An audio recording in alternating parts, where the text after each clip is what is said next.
Hello and welcome to Nollywood Film Club podcast. I'm Mr. C and I am sorry. I am sorry this is late.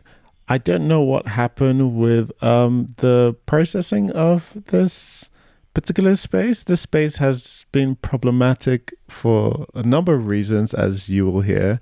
It was difficult to get people on this space to be speakers, not because for lack of people wanting to speak, just because the Twitter Space app was very buggy on this particular day. It just wasn't letting a lot of people on, as you will hear. So I apologize for that. I still think the conversation there is fun. I think I have spoken about this previously, where you know informally about pushbacks.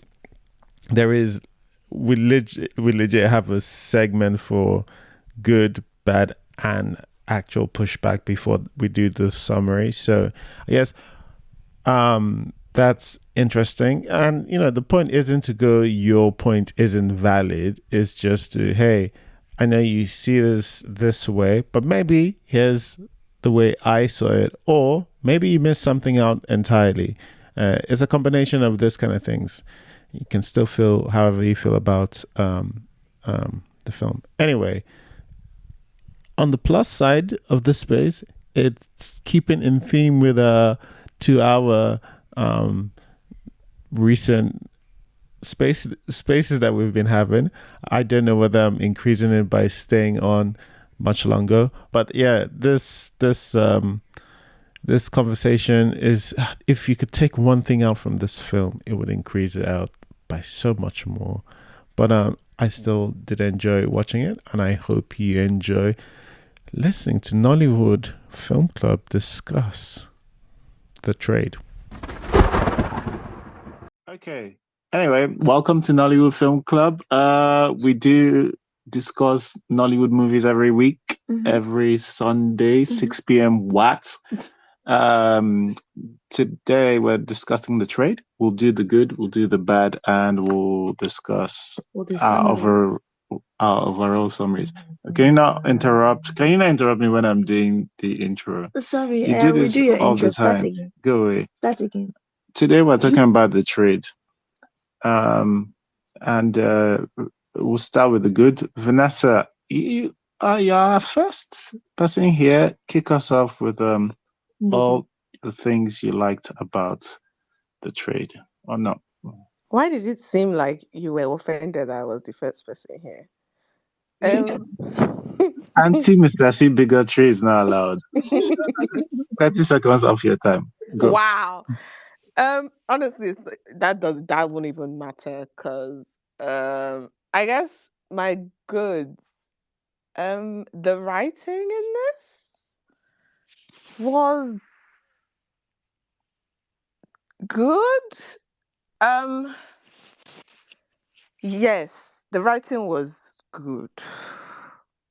I'm trying to convince myself, but the writing in a lot of ways was good. I guess it's the execution that I have issues with, but I guess I'm sure on paper the writing of this was good.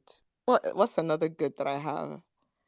Chubetalo Agu. I will always enjoy seeing Chubetalo on my screen. He's a vet who knows what he's doing. He's a really good actor. He came from that generation of actors who haven't seemed to lose any of their skills as the years went by. Speaking of actors of a certain generation who haven't lost their skills, I liked Yemi Sholade in the few scenes he was in. He's aging magnificently. What else?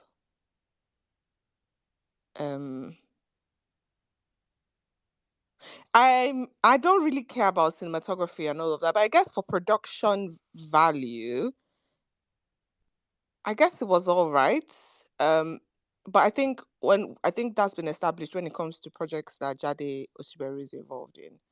I guess the production quality of things like set design and whatnot just seems to work. She seems to think about that when she's doing films, because like the place where they were holding people ransom, just it didn't feel off. Like even when they went to the kitchen where the babe was dishing their food for them, it just felt like this ramshackle makeshift situation, and it made sense for what they were saying it was. Even eh, um even Elix many houses. Um even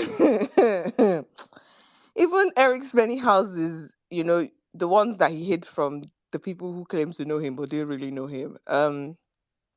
Felt like money misroad. I have money now, so I'm going to decorate it, with imported furniture that looks like it belongs in 90s Nollywood. But I guess all of it just seemed to work, I guess. Yeah. Why do you keep guessing? I I feel my general thoughts on the film are very much, I guess. It's a very I'm very very much in between on my opinions on this film, but I'm gonna wait to the bad to get to that. But yeah, those are my goods. I feel like I tried, honestly. Wow. Okay. Shabi, you are the Um. one keeping us to time, bullying us into 5 minutes. Now I kept it short, and you're talking about wow. Okay. You say you tried. That's what is making me say okay. But I tried Uh, now. I will be the judge of that. Wow. All right. Omo, did you please tell us some of the things you liked about the trade? I what do I like about the trade? I think I like a few of the performances. I think I like Shaz Inoje. I like his performance. I like I kind of like Nengi's performance, but I won't say something, so I'll wait till we get to the bad before I say it. So even though she kind of did, it was going over the top at a point, but it was okay. I think I like Waji's performance. She did what they asked her to do. She was not too much, and she was not like we can't, but she was there in short. So I like a few other performances, even though there's some performances that they were over the top. I like the attention to detail. The houses they used. I like the characterization of the lead character. Even though I want to say something, I won't say something until we get to the back too. So, I like the him having two families. I like that, and the way he kind of be like a father to his first family, and kind of I like the characterization actually. So what else do I like? uh Cinematography, it's okay. um for 2018 production, I think the cinematography is okay, and I think I like the ambition of this movie. I know they were trying to do something with the writing, so even though, well, so it's okay. I like the film actually, not that bad. Yeah, that's all. Sorry. All right. Thanks, Modudu. Just to say, you can request to speak if you want to say something about the movie The Trade, if you want to share your thoughts, or you can just use the hashtag Nollywood Film Club or just comment underneath the space. All right. I think we have Cynthia. As if, wait, did any of that work? Hang on. Sorry, a couple of people requested to be speakers, but I don't know whether they have disappeared or Cynthia and Oyinka. Let me check. In the absence of that, Mrs. C, do you?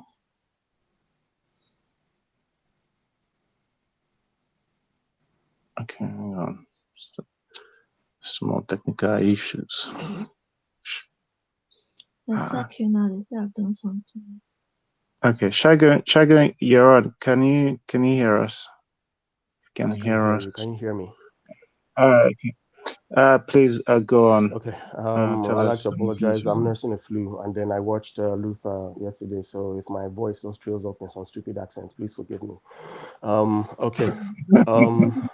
The good. I mean, I've only this is the third production I'm seeing from Jade. So, but what I've noticed particularly is they have a lighting template which seems to work, which seems to be constant across their productions, which sets them apart from every other Nollywood film that is doing Instagram filter, video color, lighting everywhere. So I feel like if they continue with it, and they add something new, it will continue to bolster the lighting look, which I mean ties into cinematography as well. Like Vanessa said, she doesn't care much for the cinematography, but the locations were pretty okay. The locations, I didn't feel like they transported me to the different places where these things happened. The place where they're holding the hostages, his house. Some of the decor in his house was a giving ode to old 90s Nollywood films, which was not bad, but that was okay. The story made sense. The story was very tidy, straightforward. They established the bad guy, they established what he does, they established his process, they established the police trying to investigate, they established the chink in his armor, and then they just wrapped it up pretty much without trying to overdo anything. Costuming, it's not bad. I'm not saying it's great, but I mean, because it's old style Nollywood, is based on real life events from a particular era, the costuming is pretty much excusable and okay. What else? Sound design was passable, was just okay. I'll save all that for my bad because I have something very serious to say about sound so that we can stop deceiving ourselves. But that's pretty much it for me on the good. Thank you very much.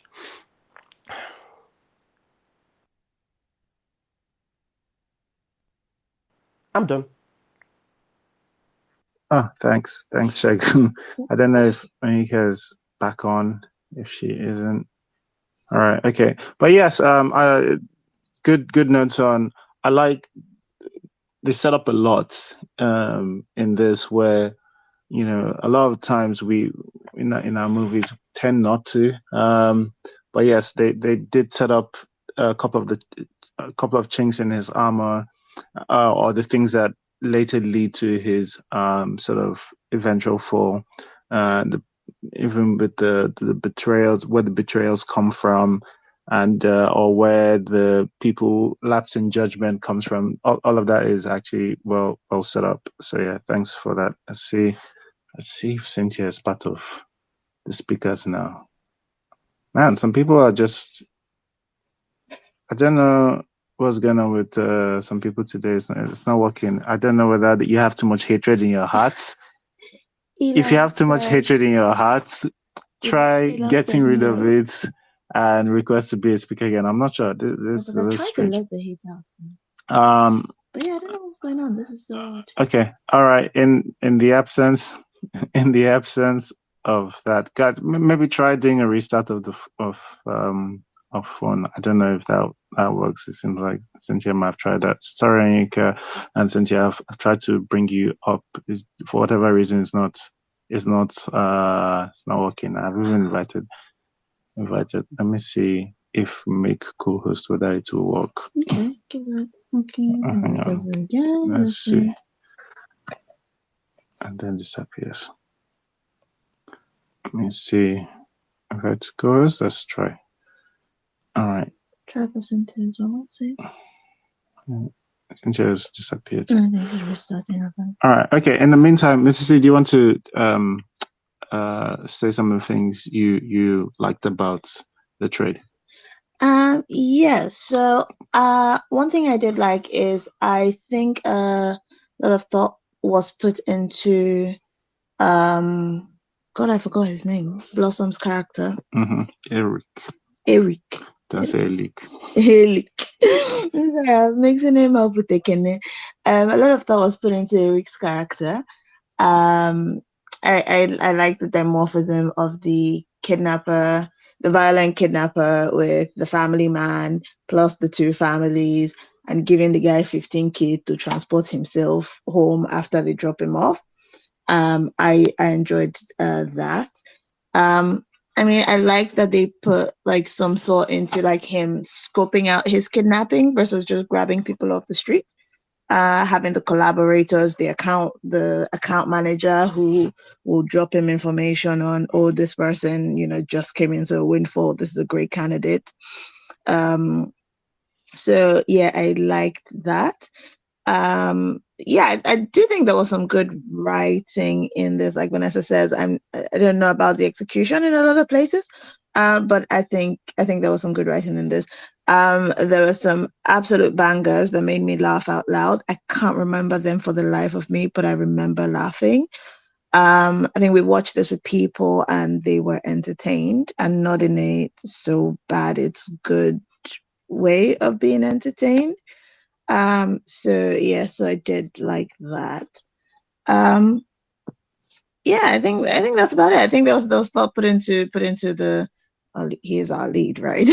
There was thought put into our lead character, and I think that came across. And yeah, it was interesting story, I think. Okay. All right. Yeah. I don't know. Whilst thanks, Mr. C. First off, I don't know. Whilst we're having the issue with connections, if anybody wants to, maybe write either whether it's a thread or comments, anything, just comment underneath the space or just use the hashtag Nollywood Film Club. All right. The things that I like, I think. Let me get some of the things I wrote down. All right, a couple of people have already said cinematography and lighting. Oh, hang on. Jeez. Just had a request and the person disappeared. A couple of people have said cinematography and lighting, and I agree that those were both really well done. For us anyway.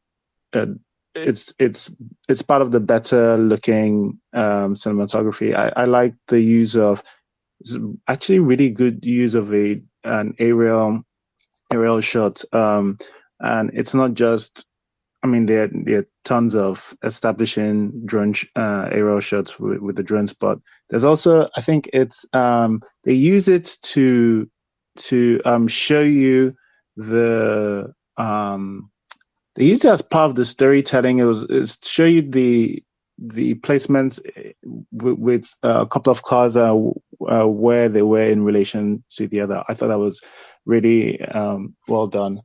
I thought there were a lot of solid performances. Chiwetel Agu being one of my favorites.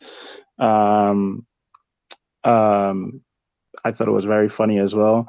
I think Blossom's character is up there with some of the best. With I think I put here the best best written antagonist since Oba from KOB. I think it's a testament that we're watching with this with a couple of our friends, and some of the things where they wanted him to win. They wanted Eric to win, which, and some people were like, yeah, I kind of, even though he's a bad guy, yeah, let him just escape, which was interesting. And like, that's very important, because if not that third half where it's supposed to be tense, and like they're chasing him and he's escaping just by like, then if not, nobody cares about all of that. So it's really good that they establish it. I love the way they establish him as a well-rounded character, that he has this theme of it's for his like a man provides for his family. It's the reason why he doesn't think much of Nengi's character's husband, wherever he is, It's the reason why he doesn't think much of anybody who does not provide. It's the reason why he provides himself for his family the way he like. By it seems like anyway, that's why he's telling himself by all means, and he feels like as long as you provide for your family, you're a man, and you see that that's what's driving him in a lot of his a lot of the things he does. And that's the way he sees people. If you're not providing for your family, who the hell are you? Why do you deserve any respect? There's something about that just felt, number one, relatable, because a lot of Nigerian men do think, a lot of men, I think, but most especially Nigerian men do think like this. So I do like that. I thought there were a lot of great set pieces, like well thought out set pieces that it's about like being fun. So one of the set pieces was when the police when they kidnapped Rita, and Rita was in the back of the car, and they're going through a police checkpoint. I thought that was a really good set piece, the way it's done, the way it's done for tension. That was nice.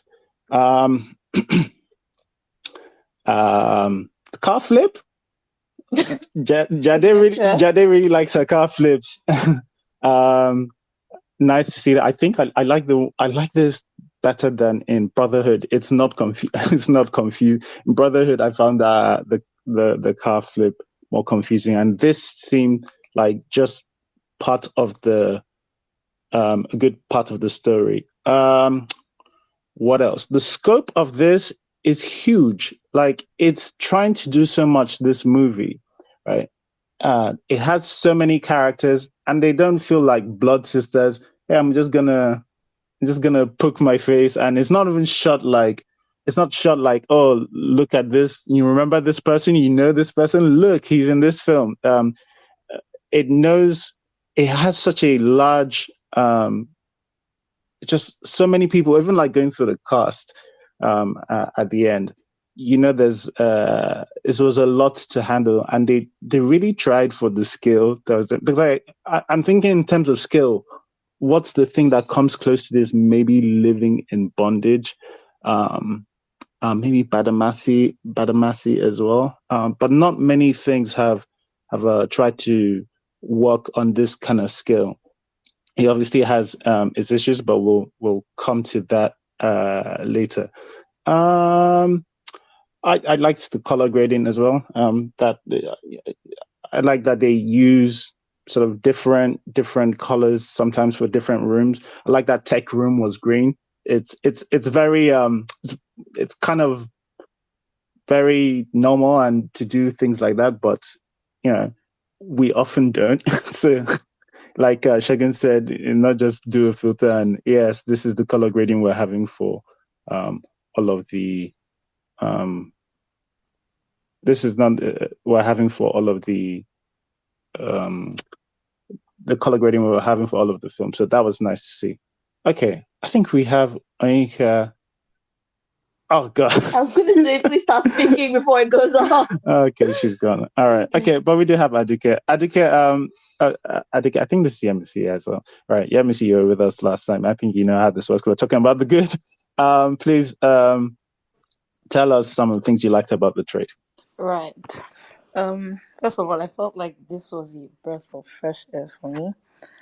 I liked the cast a lot. I felt like everyone performed well at their roles. Maybe not everyone, nearly everyone, and the acting was really good, and everyone was just fit. Then I liked the cinematography and the production, and I think, maybe that's a Jali thing. I liked the soundtrack as well. I liked the soundtrack from the beginning. The first soundtrack was an Igbo song, and it just kind of fit into the scene because it was like an introduction to what's his name, Bossom's character. And at that time, I didn't really know that he was an evil man. I just knew he was a dangerous guy. And then he started talking, and then the song, I just thought, a lot of thought was put into that. And then the next song as well, when they moved to Lagos, and then they play the song Echo, whatever. I liked the soundtrack basically. I liked the live band performance in the scene where Blossom attacked the guy uh who tried to move to Nengi or whatever. I like that as well. Then I like the little sprinkle of comedy here and there. I like that a lot. I like the jokes. It kept the movie light. It kept it balanced in the movie. Uh, I like the mock shots of the criminals when they started like apprehending them. I like the mock shots. They were original. So I think those were the things I noted. If I remember any other thing out, yeah.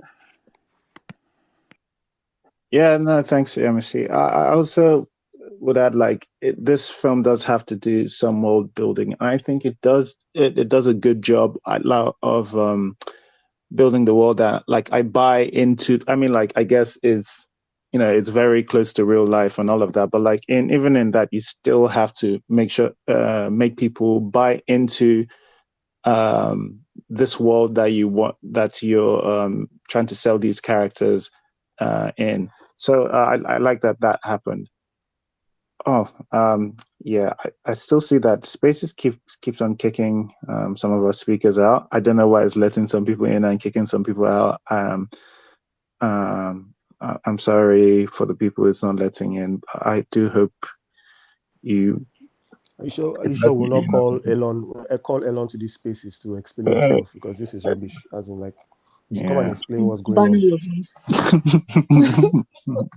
I like having my guns, please. But yeah, I don't know what to do about that aspect. I'm sorry. End space and start again. End space and start new one. Before the space will just coconut open. End space now open. All right.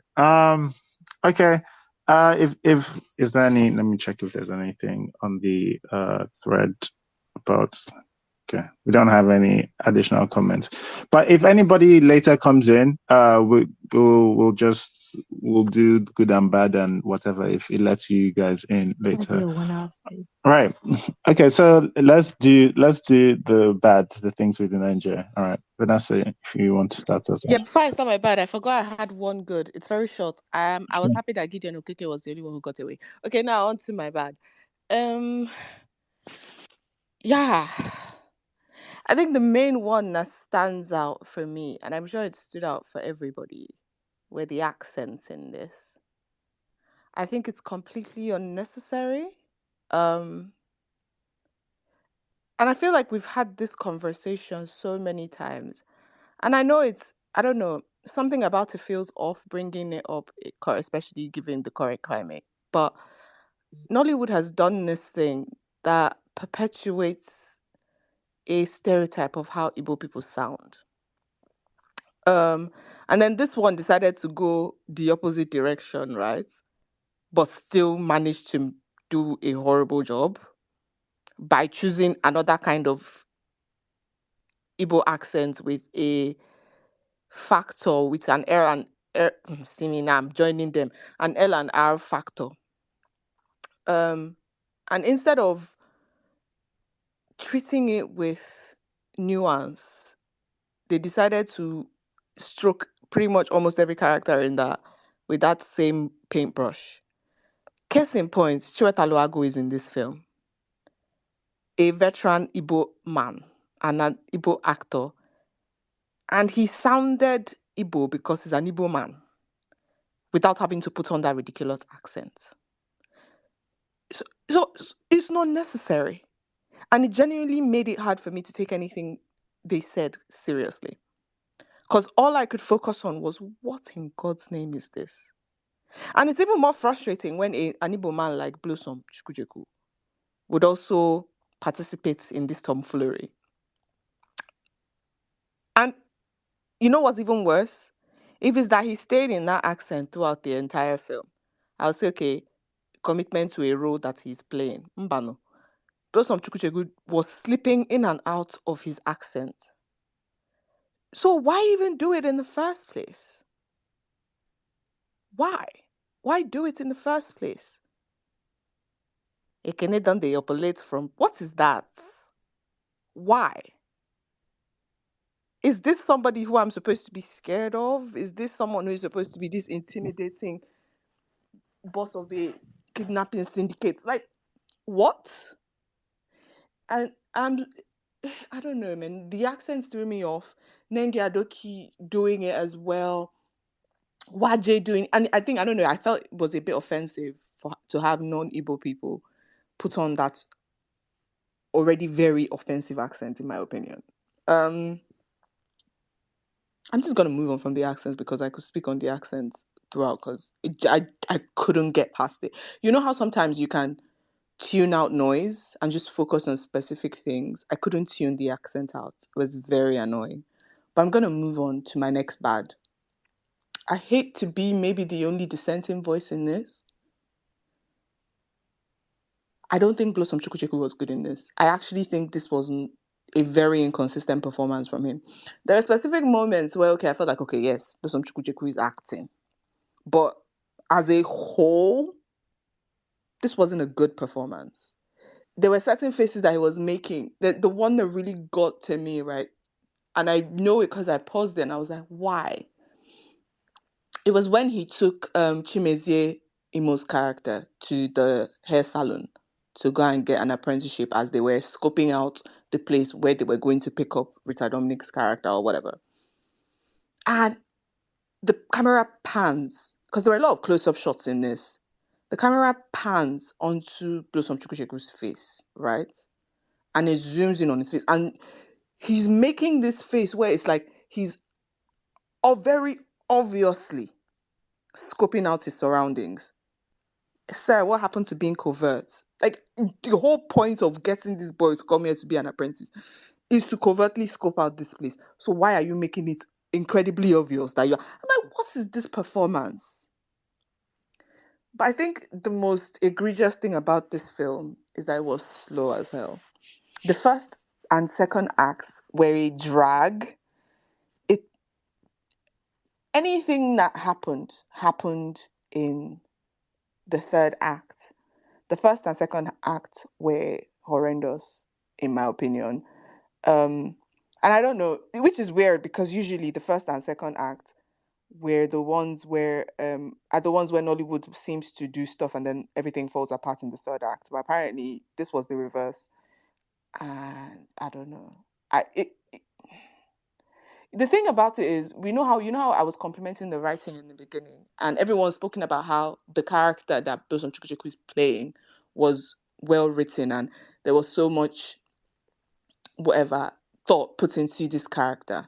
You know, this man is supposed to have many faces, right? He's this criminal person who holds people up for ransom requesting $1 million, but then on the other hand he's apparently a loving father, even though I don't know where the loving father is, because that slap that he gave to that poor boy to go because the boy was taking picture was quite harsh in my opinion. um, but this is supposed to be a man who has many faces. You know, he's apparently a loving husband and loving boyfriend, I don't know, whatever. But the execution of it felt wrong because a lot of thought was put into that character, and then the rest of it just felt very wishy-washy and haphazardly put together. Like, I mean, all the other characters. Case in point, Sean Fakwa's character. I understand what they were going for with Sean Fakwa's character. This overeager, has a bit of a savior complex. I'm gonna change the police force from the inside. I'm going to do the things that need to be done. But he didn't have any nuance. And quite frankly, he came off as annoying. I've heard many people say they didn't really feel bad when he was shot. But there's a way you can, because how this was the man we're supposed to be rooting for. I'm sure that moment where he died, the moment where all the other people came around and they closed his eyes with the garment bag or whatever, and Ali Nuhu was giving a really good performance. I might add, I'm sorry I forgot Ali Nuhu, but I actually really liked Ali Nuhu in this. But back to what I was saying. That scene was supposed to be tugging on our heartstrings. That scene was supposed to be emotional. But the only way that scene could elicit any emotion from us was if that character from the beginning of it all was portrayed and told in a way that actually had us invested in him as a person, then we would care that he was shot. But that character wasn't well written at all. even Ali Nuhu's character, like this was a character who was apparently, when he was in his younger days, was this super cop guy who didn't care about what the protocols were and just did the did. And then a bad incident happened, and he sort of lost all his vim. I mean, that's the premise of what this character is supposed to be. But for someone like that, there should be moments where behind his eyes you can still see that fire from who he used to be as a cop, and he's basically been beaten down by the system. But that character was so poorly written that we didn't even get those moments, And it's like all of that focus was put on writing Eric out to be this, fully thought out character who blossomed poorly executed. By the way, I'm gonna keep ringing it because I don't care that this was not a good Blossom performance, but so much focus was put on that all the other stuff that was supposed to make this whole thing then tie together just fell apart. And that's why it dragged for the first and second act. Because these acts were supposed to be the stuff that was establishing all these other dynamics, right? And they didn't in these people. Even Gideon Okeke, who I was excited got away because I wanted him to get away. Even him, I don't know. What was his character supposed to be? The boy, extremely loyal guy who did anything the boss said, but also had dreams of. I don't know. It's like we didn't care enough about all these other people in his syndicate or even the people on the police force to care about what happened in the third act. I won't lie, it was incredibly underwhelming because this had the makings, like I said, of a very good, what was this? Crime action film. It had the makings. But a lot of it, like, with most of Nollywood, is the execution. It wasn't a bad watch, honestly. Given the past few weeks of films that we've had to watch on Nollywood Film Club, this wasn't bad by any means. There was just a lot missing in the execution. Um, Even Stanunze's character, right? Genuinely, I had seen him in like 4 or 5 scenes, and I was like, "What exactly is he doing here? What is his role in this?" Like, and then when they found the POS receipt, I was like, okay, that's what his character is here for. His character is here for convenience. His character is here for the conveniently placed receipt that they were going to use to track everybody else. Because literally every time he came on screen, I was like, wait, is Stanunze's character supposed to just be here smoking a bowl and being a loud? It, I don't know. Like, a lot of it just felt incomplete and not in. Again, I guess my basic issue with this is the execution of it all was just wrong. But yeah, it wasn't a bad watch. I liked seeing Alinuhu on screen. Alinuhu actually gave a really good performance in this.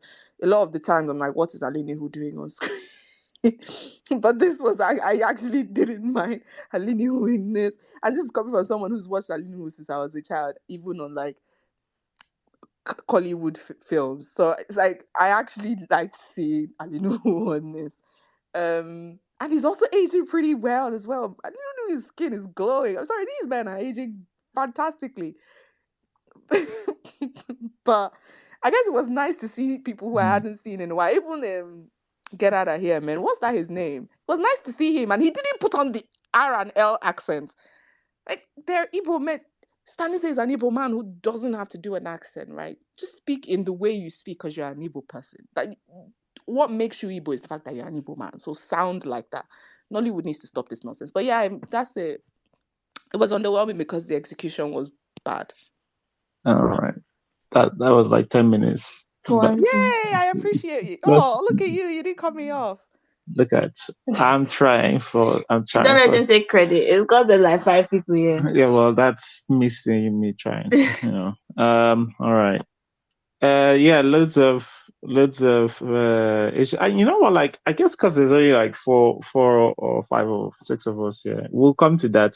Maybe we'll come to that. Maybe just in the pushback areas. There's some points I thought you made that were valid, and I can't wait to get into the nitty gritty. I'm sure some people will echo some of the things, but I also think there's some things that will be pushed back on. But we'll get to that, chat. All right, Omar, do you want to say? You want to tell some things? I would, I won't say much about the accent because it was distracting. The accent was distracting, and I think it affected the performances kind of in a kind of way because looking at Blossom, I could dictate that this person is acting. It's when people, when this movie was in the cinema, people were like, "Oh, the performance was great." So watching this movie now, I'm like, "Okay, what's what were they talking about?" Because it was obvious it was acting. Maybe the accent, I don't know, but um, it was obvious it was acting. I didn't enjoy his performance. Okay, about the what's this guy's name? Sean Farquhar. His character, I didn't know the motivation for that character. Maybe I missed it. I don't know. But the motivation, the eagerness, everything, I know they were trying to like set up like make us feel kind of way when he died, but it didn't work for me. It didn't work for me at all because I didn't know his motivation, and that really affected this movie because I knew that the casting, just like you said, the casting is great because it didn't look like blood sisters. But in this movie, there are characters that shouldn't be there. Like it was just too much for me, and it's dragged the movie that at the point after the first 60 minutes, I kind of like locked out and what's going on. This movie dragged a bit. So I think some characters shouldn't have been in this movie. And what else do I have to say? Okay, about I wanted to say Rita Ora, sorry, Rita Dominic.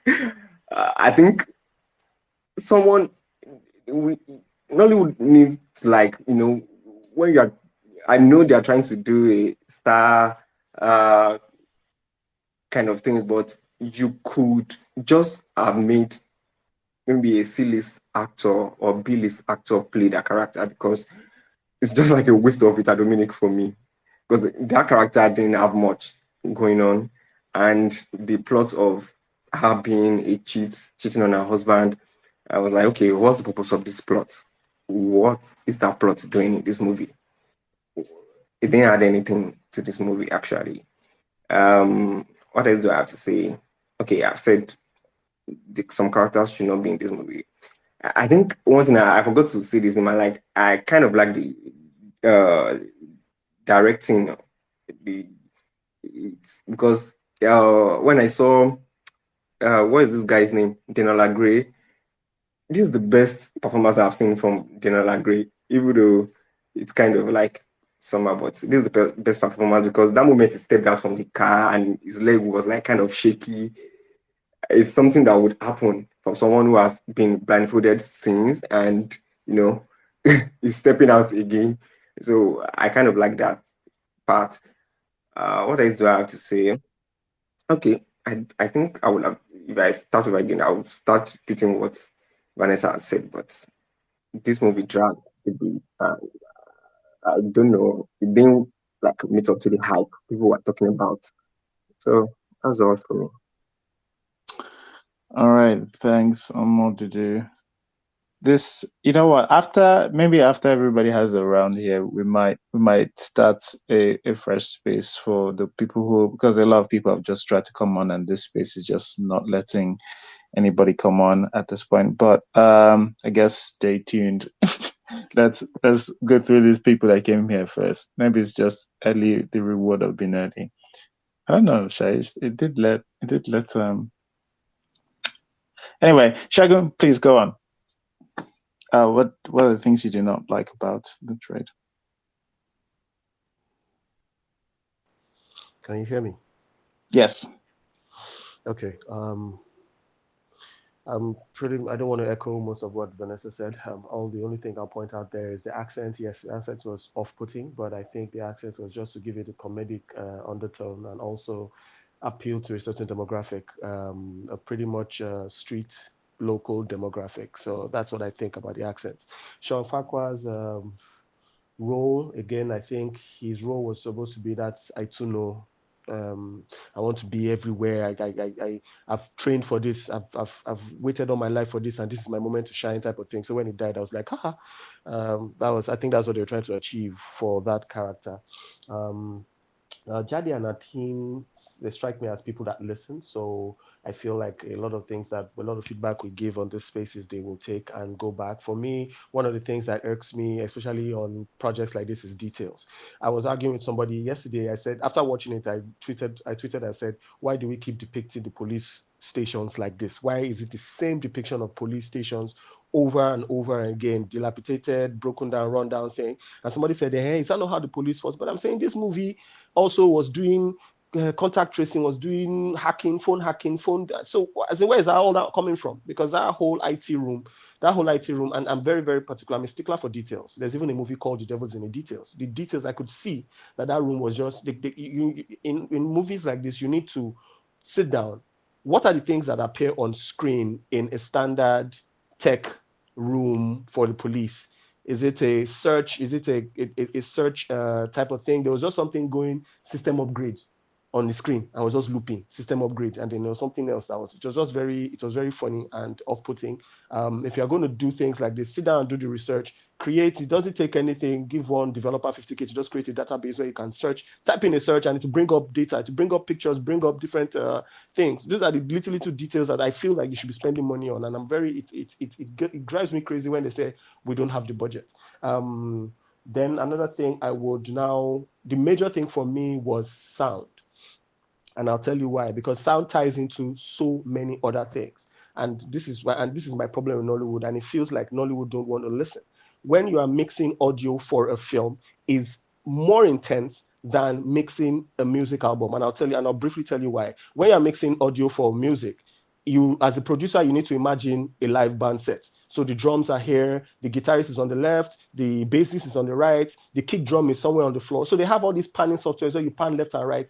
A producer does that. Any producer can call me out now and tell me it's bullshit, but I'll tell you that a producer creates that platform first, so that when you listen, it sounds like you're listening to a live band. So they pan the kick drum a little bit to the floor. In your head, it sounds like it's on the floor. The guitarist on the left, they've panned it to the left. So when you're listening to it with headphones or at the cinema, the guitarist looks like he's on the left of the screen based on what you are visualizing. So that's how producers arrange things, and then they now mix them up. So that is why when we have reached the Grammys, because the music industry has put in the work. There is no upcoming producer, even a producer that started last week, that will put track together that Drake's producer will look at and say, this Drake's producer, do you get it? We have in music industry has put in that much work where you want to feature Whiskey, Drake wants to feature Whiskey, they send an email, send your track with this, and the producer will break everything down in stems, the vocals here, pan everything. And some of the producers abroad look at this thing and say, these guys are doing, and they might even learn some stuff, steal some stuff from it. And that is why the music industry is where it is. And that's why it grinds my gears when Nollywood now say, yes, music, we've won the Grammys, so we can win the Oscars as well. It's rubbish. And I'll tell you why. When you're mixing audio for film, it's more intense than when you're mixing for music. And I'll tell you, and I'll just quickly give a rundown of it. In audio for film, there are different layers. There is the ambient sound, which everybody, if you want to create a market, all your sound recordings needs to do is go out and sit at Oyinbo market and just press record on his recorder and listen, and just go to different corners of Oyinbo markets, the parts where the bus stops are, the parts where, and record all that audio, because you cannot go and download sound from Walmart. Me that have been to Oyinbo market, I know what Oyinbo market sounds like. So even there are some people that I'm technical. There are some people that are not as technical, but they are watching it and you're telling them this is Oyinbo market, but they know something is off. They can't place it, but they know something is off. That is ambient sound. The next level is sound bed, which is a very low frequency drone, which goes maybe like, it depends. It could be a sound, it could be an instrument that just goes bzzz. It's a constant frequency that plays throughout a particular scene. So when people are having dialogue, somebody is saying, look, do not talk to me in that way, and then the person talks back. Even when there's a pause, that sound is giving you continuity, so it doesn't seem off. So that sound is just there. It's playing it's vibrating at the back of your head. So it doesn't make the dialogue or that scene just seem funny. We don't have that. So it now sounds, a lot of our movies sound like call and response. Are you talking to me? And then there's a pause, a very weird, awkward pause. And the other person said, yes, it is you I'm referring to. Do not talk to me like that again. That is that is one of the problems we have. And then after that, we have the vocals where the person is standing on the left, the other person standing on right on screen. You have to balance that left and right and push it, and arrange that. And then finally, the sound effects. You sit down, somebody's walking on gravel outside. You need to go and record that, because the type of gravel we have here is different from the gravel they have abroad. So you can't keep downloading sound effects from audio stock library from a foreign site. It's rubbish.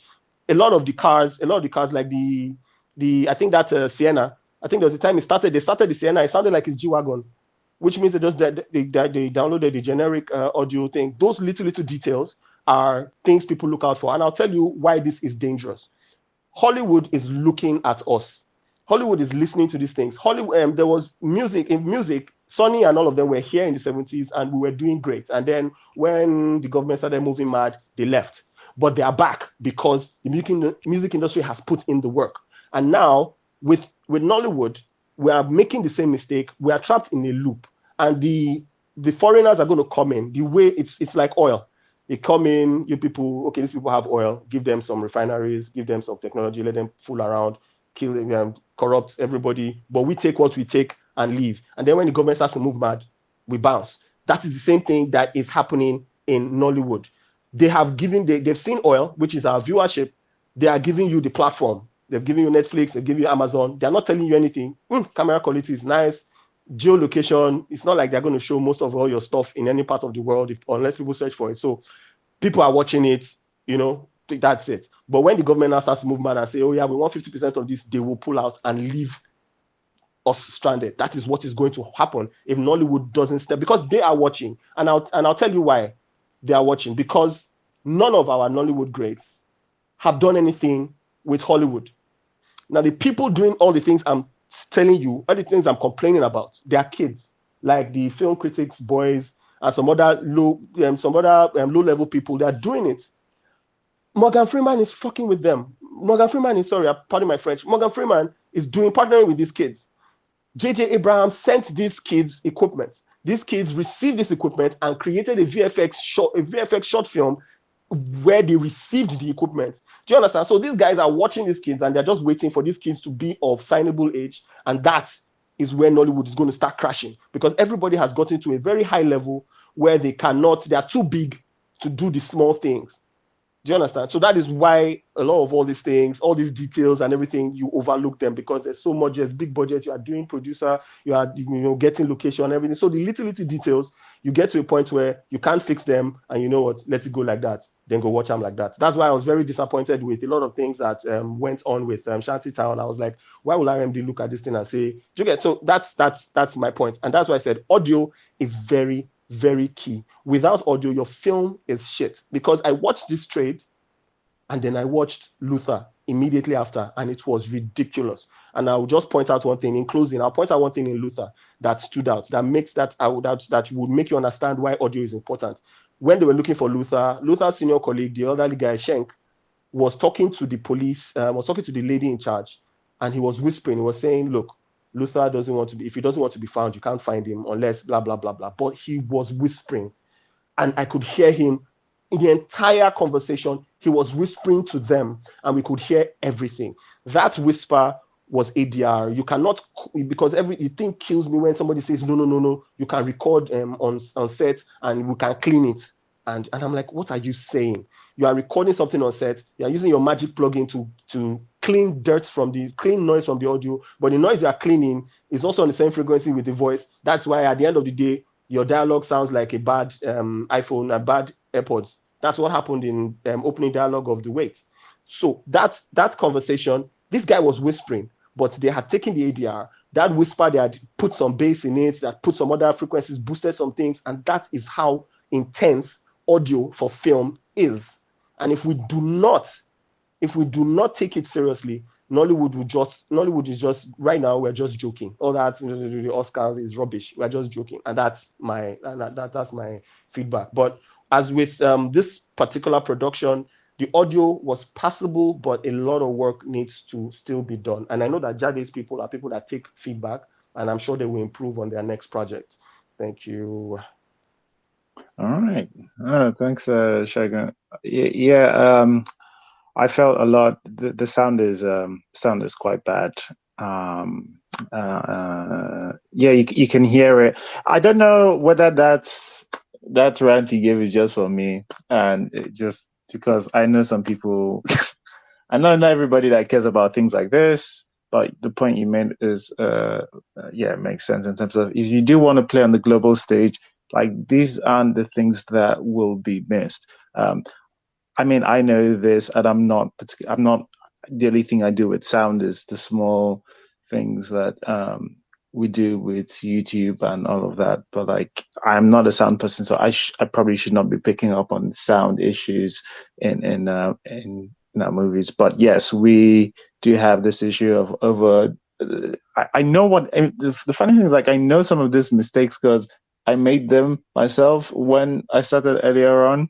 When you're too hard on the canceling of on the noise reduction, and like it makes things sound a little empty, a little hollow, and it gives that the thing you were talking about. You even know the more technical stuff, the sound base or something, the sort of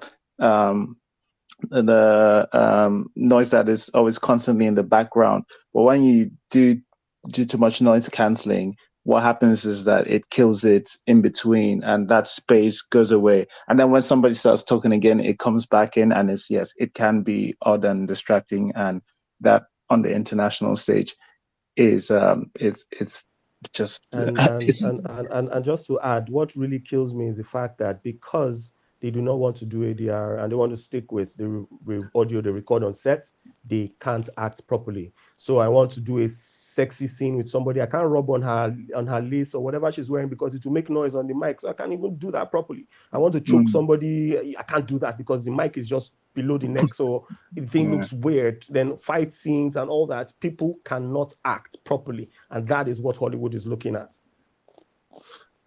Thanks, Shagun. Timmy, do you want to tell us?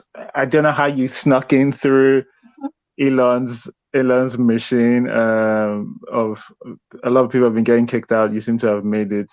Timmy, do you have things you want to say about the trade? Yes, I do. Can I do the good along with the bad?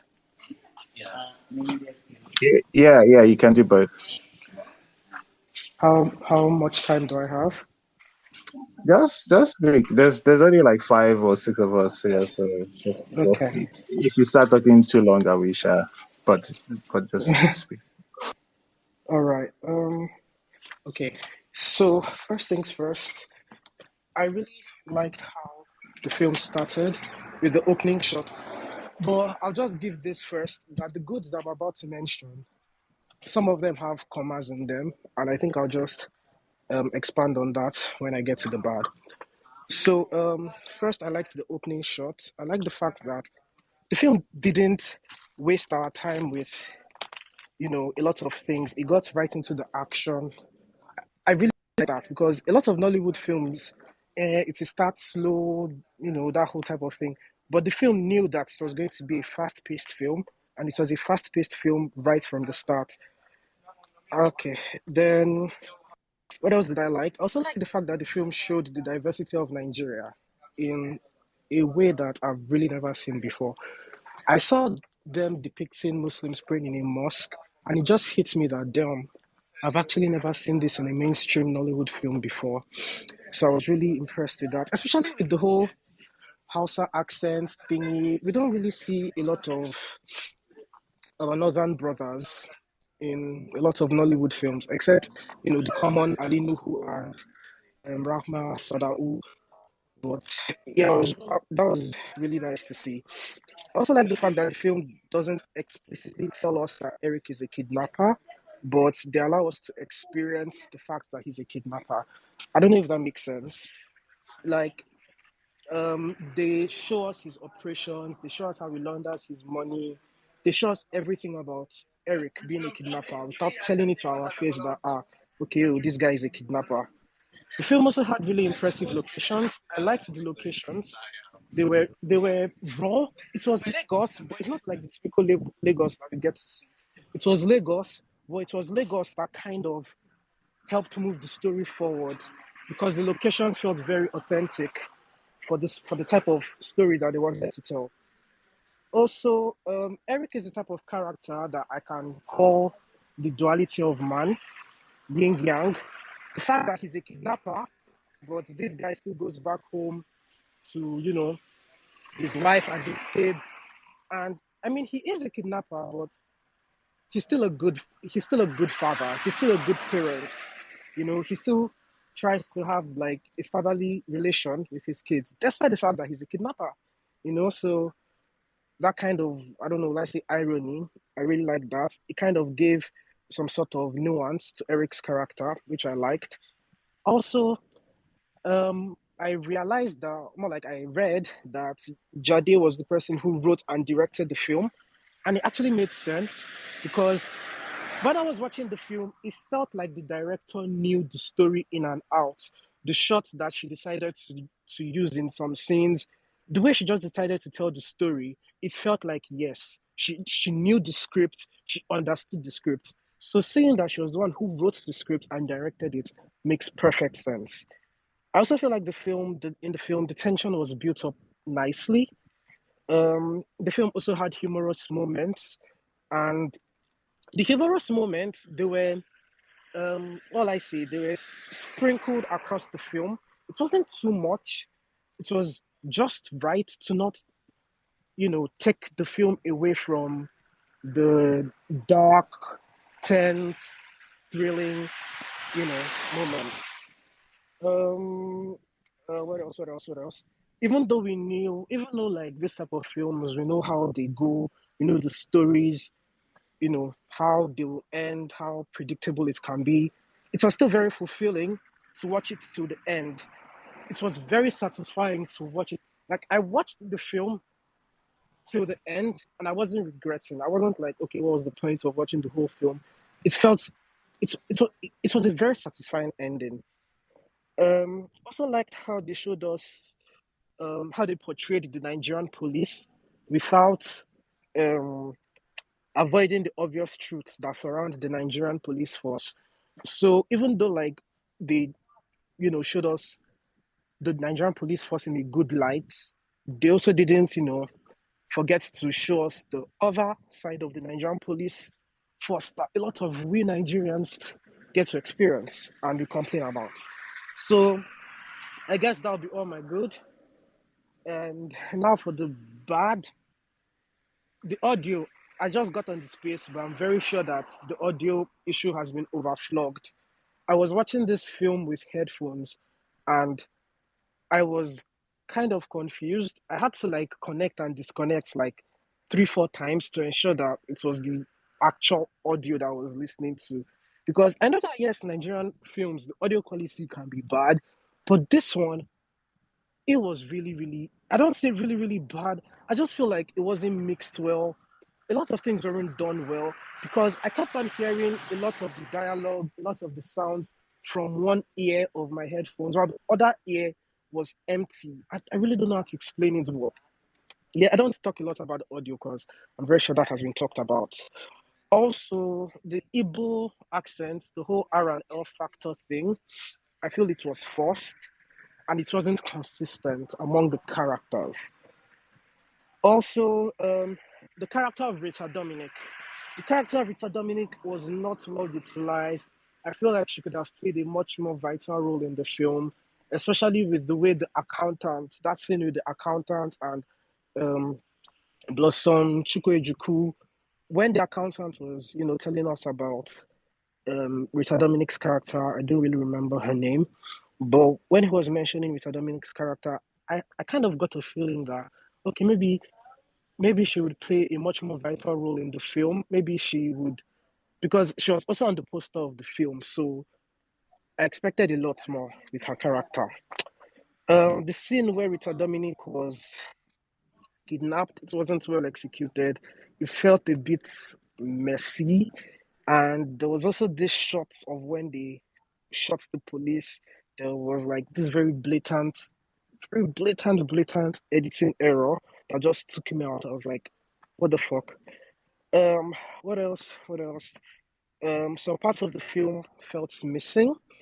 The investigation, yes, I like the fact that they took the audience along regarding the investigation, but yes, I get it's a fast-paced film, but I feel like it was also too fast because they didn't allow we, the audience, to like just breathe and taking the evidences that we are seeing and just get to, will I say, enjoy the moment. What else? What else? There were also parts where I really couldn't tell if the location, if the film, if what the fuck. There were moments where I couldn't tell if the scene was being set in Lagos or was being set in the East. Was it Onitsha or whichever state it was? I couldn't tell the difference. The car crash where Eric had his accident, it was not realistic. It was given that thing from Shantytown, except in this case, plate numbers weren't switched. What else? What else? Some aspects could have been better explained. Like I said, regarding the investigation, it went too quick. They didn't explain how the police got the phone that they got the 136 SIMs from, or was it 126? They didn't explain that. They didn't explain how they got Eric's location from Chris's phone. So some of these things felt missing, and I kept on asking myself, okay, how did we go from here to here? Sean Farquhar, I feel like he deserved a better death in the film. I don't remember his character. I was happy he died. Don't get me wrong. I was kind of happy he died. He died, but I feel like they could have at least made his death a bit more graceful, because when he died, I didn't feel anything for Sean Farquhar. I feel like Sean Farquhar was kind of like an antagonist in this film, but even at that, I should have felt something for his death, from his death, and that didn't do anything for me. What else? What else? I remember the time when they were showing us that Rita Dominic's husband was trying to transport his 350,000 USD. They just showed the guy on the road, and that was it. They didn't do anything with that. It just came and went away, just like that. I think, okay, there were also another thing. Some of the decisions that the police were making didn't make sense to me. For example, when they sent Nneka to go and meet Eric in the car, they could have easily just bugged the girl. And if they had bugged the girl, they would have known that the guy wanted to travel. And Sean Farquhar wouldn't have even needed to follow the guy. Sean Farquhar wouldn't have died. If they didn't want to bug the guy, they could have literally just put a, what's it called? Is it locator, a tracker or something under his car? So in fact, I'm very sure that could have been done. I don't see how that's impossible. So I think that's that's on my bad. That's on my good and that's on my bad. Oh, okay. One last thing. The opening shots that I was talking about. The opening shots, we see this guy that Eric has like some relationship with, that sent his boys to kidnap him. That guy was a character that just appeared in the scene and he just disappeared throughout the remaining parts of the film. The fact that he even sent his boys to, will I say, kidnap Eric also didn't make sense, because how did you send your boys to go and kidnap Eric and you pretend that you didn't know that it was Eric that they were kidnapping? Is it that you didn't know who they were kidnapping? Is it that like you did not give them a description of who they were kidnapping, and then he now calls you and you're not like, so that doesn't make sense. And yeah, I think that's all. Thank you very much. All right, thanks, Timmy. Okay.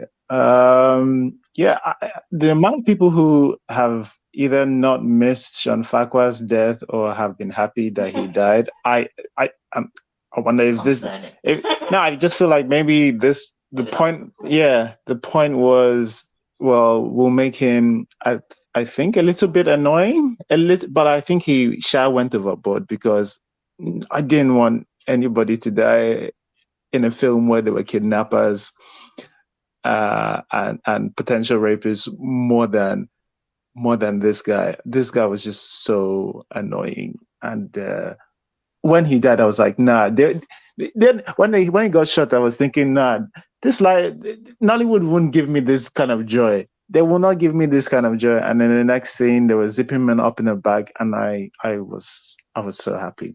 But yes, all right. Okay, Damhala, welcome. We've been having issues with the space for some people, but I'm happy you've made it. But yes, we're in the bad section, but obviously you didn't get to talk about the good. So feel free to talk about your whole thoughts about the trade. Okay, so I should start by saying I'm really sorry I didn't get to finish the film. It's been a really busy weekend, but I will just talk about what I've seen so far. Also, big spoilers, but I can't blame anybody because it's my responsibility to watch the film. I didn't know that Sean died, so it might not hit me as hard, but maybe I'll be happy to, Sha. Anyway, so okay, first of all, I think this film is like that good loving. Like, this is like the best thing I have seen in so long. Like, I was watching it and screaming, just like, this is what I've been waiting for. That's how I feel about this film. So I'll start with the good. It had a solid opening, very solid opening. The obviously the subject matter of the film just placed it right at the beginning, but not too much explanation or anything. Just you know jumped right into it and told us this is a film about kidnapping. Very solid, but just very well shot as well. And then the music and title, very similar, like the way the sequence went, very similar to Lionheart for me, which is like a very all-time high for me. I just like when the score came in and the title came up, I was just like, I actually applauded. I was like, this is dope. Cinematography was on point. Even the drone shots were well placed. I I found myself not even upset at drone shots, and I was like, well, there's there's just, because drone shots irritate the hell out of me, and these didn't. So I was like, there has to be something good going on here. The on-screen chemistry between Blossom and Nengi, that sex scene in the car is probably is possibly one of the hottest sex scenes I've seen in Nollywood till date. It just, like, I felt it, and the fact that no clothes were taken off or anything, but the intensity was still there. Just really, really good directing there. Production design was fantastic, at least as far as I've seen, right? The locations were great. Even the police headquarters and offices actually suspended belief. Even when they entered the situation room with the laptops and everything, I wasn't kind of thinking, nah, they don't have this in our police stations and everything. I was so engrossed in the story that it suspended my belief. So fantastic. Obviously just overall writing and just filmmaking, but the production design also on point. Editing, I got impressed with some of those jump cuts that they had. Like, I think when they were kind of going over, like when they were going like house to house, and like the police were going house to house and like looking for somebody, and they were questioning people and stuff. They kind of just jumped and jumped and jumped, and even like some of the J cuts in terms of the sound design and stuff were great as well. Like the way before you actually went to a scene, you would hear the scene before going there. I just thought it worked really well. The casting was pinpoint accurate. Like, for almost every part, at least the ones that I saw, everybody just suited their role. It was, like, they just suited their role, like they were wearing freaking wetsuits. It was fantastic. They just fit. The acting was superb, emotionally heavy. Even the violent scenes felt tangible and visceral. Like, I felt the intensity of those. Like when and then like even things like when Blossom pointed a gun at the police officer during that first heist that they were pulling and everything, and he just walked up to him and said, "No triumph." I actually screamed because I was like, "This is what I'm talking about." He's not said too much. but he has made like his intention known, and it's so believable, and I'm just like invested in this.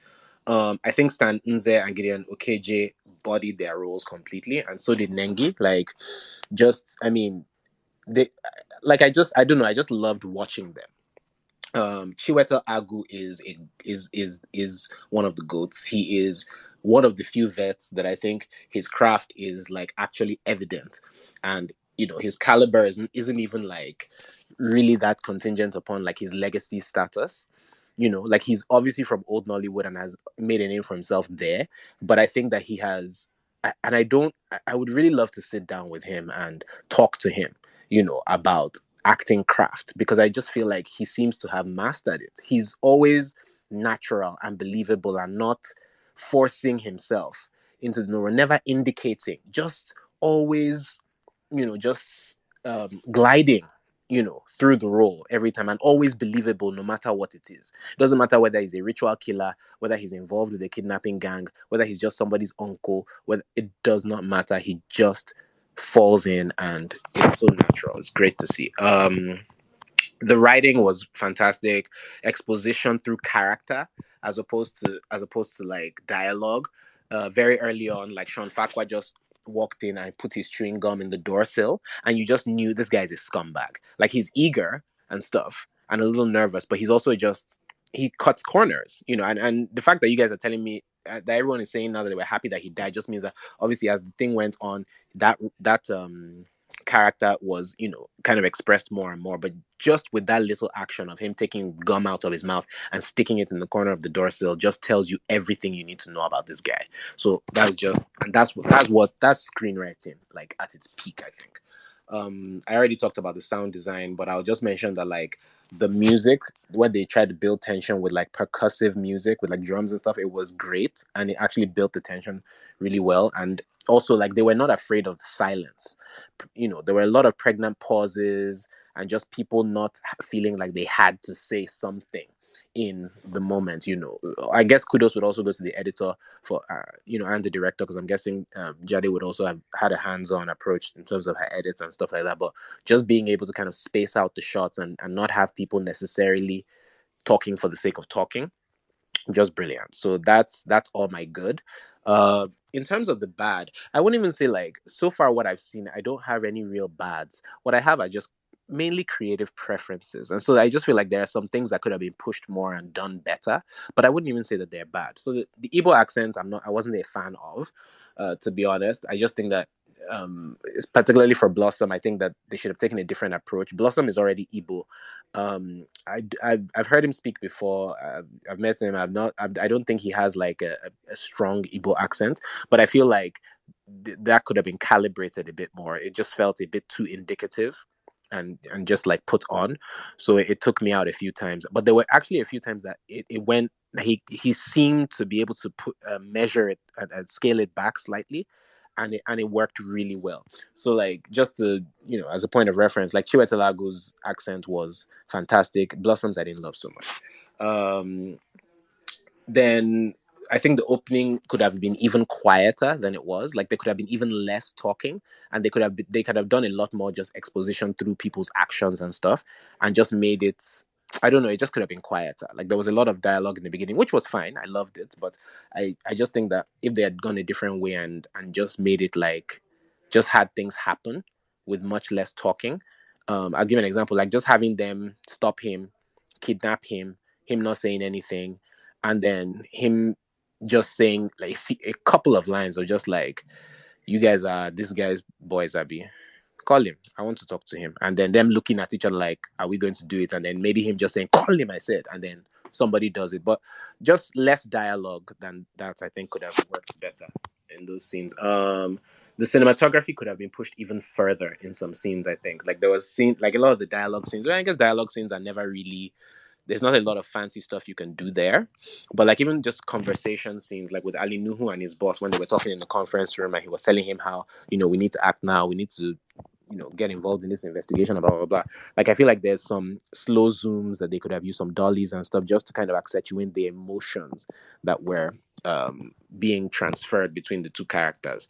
I was like, there was some of the pregnant pauses as well. Like I said, I liked them, but I feel like they could have even gone further.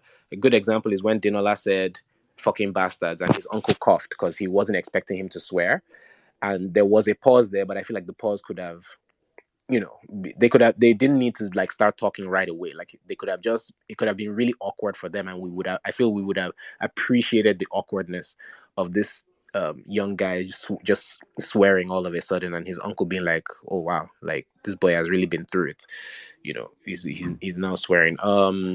I feel like Rita Dominic's kidnapping scene could have it felt, in some parts it felt slow, like it felt like they were just waiting for stuff to happen. And I feel like if it was an actual kidnapping, I've never been kidnapped before, but I just think that for the purpose of showing a kidnapping, like the idea is you get in, you grab the person, and you need to get out like quick, right? So it didn't feel that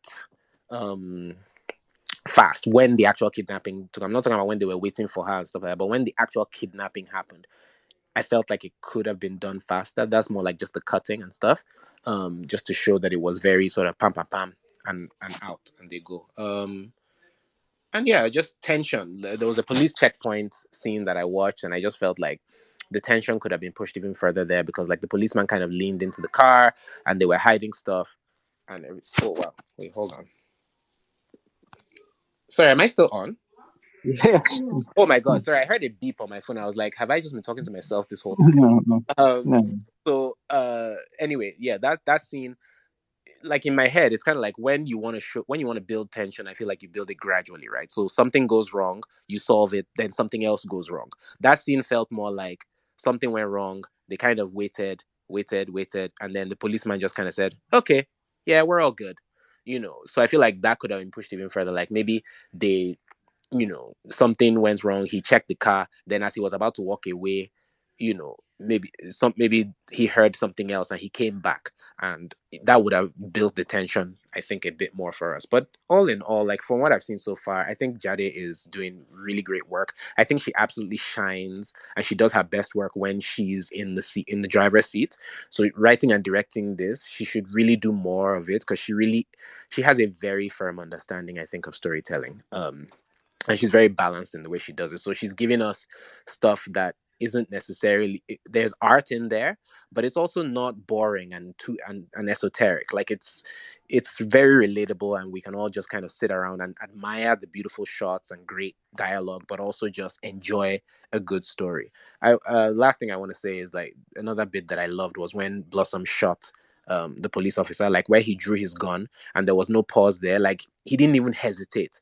He had his gun on the guy, told the guy not to move. As soon as the guy's hand went down, he just popped him. I thought that was like great. I don't know why, but it really resonated with me. I loved it. So yep, that's all my good and all my bad, and just yeah, it's this is a 9 as far from what I've seen so far, Sha. Okay. Actually, I think a lot of people tell you the third act is probably the better actor if you liked it so far. Yeah. You're in for you're in for a good time, I guess. All right, I'm just gonna read some of the comments, and then some of the comments that have been coming through, and then Mrs. C, I think, has a couple to read through. All right, so Tempest in a Teapot said, I don't know if I already read this. I legit thought I was the only one who felt very somehow about the accent, especially with the non-Igbo actors. It was over the top for me. The only thing I really disliked about it, I think everybody has strongly felt to that. But people that were not here from the start I think that one is universal bad choice. Inka says, anyway, the movie was not bad. I think most of the performance was good to carry the movie. There was too much attention given to Eric, and other characters felt by wayside, which negatively affected the movie, I think. All right, and that's from Inka. Also, she said this is the first time I'm seeing in Nollywood a star-studded cast, I guess, where the star actors serve the role instead of, oh, look, the star. I agree. I'm not sure if this is the first time, but I think A. Murphy did it. Well, those weren't big stars, I think, as much as they were in the trade, but it had a lot good performances from known actors. Tempest and Teapot says also, maybe watching this film at the cinema gave me a different experience. I'm interested to know what that experience could have been in. I think she said she liked it, so I imagine just a around. Anyway, Mrs. C, you reading someone's? Yes, Cynthia sent her major dislikes. So these are the major ones. What The other ones are they likes? I said Cynthia sent her major dislikes. So they're no likes. You have the choice of saying whichever ones you want to say. Okay. Okay, so Cynthia said the movie was long, quite boring, and couldn't hold my attention. I only cared about Doris's character, that's Rita's character, because she showed she was in distress, even with the blindfold, and her husband, because his facial expression was same as mine when Eric started the hell story. My major problem with this movie is inspired by true events. Inspiration makes you creative, you get motivated, you internalize conflict, you own your story. But with this movie, events were reported verbatim. Let me explain. Eric has a family. They're Christians. They pray together. He's the bad guy. He tails his criminal. He tails his victim. He loved his mistress. His father was dying. He knew another criminal in prison. He kidnaps and requests money, $1 million. There was a policeman that was interested in his case that died. He loves one of his daughters very much. He kisses her. He has a house in Ghana. They show us a house. Well, where am I going with all this? The movie gave me a reported speech, and that's why Eric was the focus, because he was probably the topic in the newspaper or media outlet. Yeah, Evans the kidnapper. They couldn't own the story, developing the characters, so most characters lacked motivation, and I didn't care about anybody, and unfortunately couldn't appreciate the work that went into it. So those are the major dislikes from Cynthia. All right, my dislikes. Mm-hmm. Yes, I'm going to follow on from not developing other characters. I struggled to care about. I wouldn't say I didn't care about anybody else, but Sean Farquhar's character, for instance, right? We're coming into this world with him, right? On the police side. This is the character that we follow into the police part of the investigation, right? The character that introduces us to the special unit and all of that stuff. And I don't know him and I don't care about him. And so many people, celebrated when he died. And when he died, I was like, yeah, that seems about right, because I don't know this guy.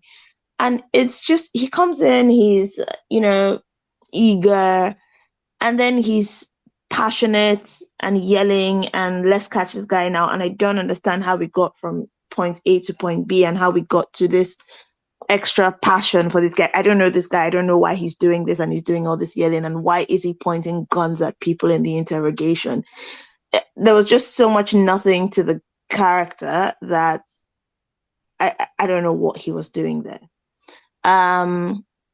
Then what else? Oh yeah, the opening scene. Now see, I would have been perfectly happy to have us open with the scene that followed the opening, right? Him driving into his kidnapper's den with his rickety car.